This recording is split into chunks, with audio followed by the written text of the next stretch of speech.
What's going on, M0A Nation? It's Matthew. I'm here with my good friend Janae, and what are we doing today?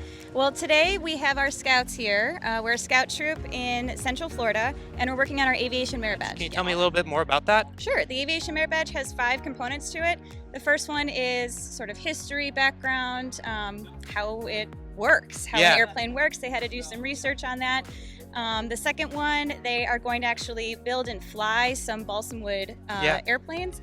And then they have to do some hands-on stuff like what they're doing right now. You might see some red shirts behind us. They're pre-flighting this 172. They're pre-flighting 23 Mike Zulu. They're getting hands-on with our Cessna today. And they have to learn about different careers, all the certifications that you Yeah. can get, and how they could potentially get into the field of aviation. I love that. And Janae's not only an assistant scoutmaster, but she's actually a sport pilot. So she's actually a pilot here too. Absolutely. I had to share my love for aviation with these girls. Now, I got to ask you, as a licensed pilot with a full-time job, what is your best piece of advice if somebody wants to break into aviation and get started?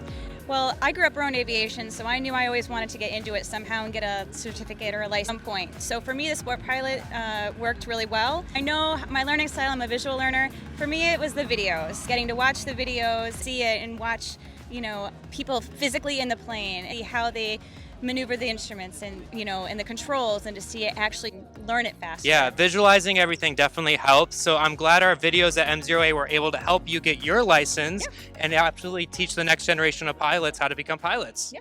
All right, Great. thank you so much. You're very welcome.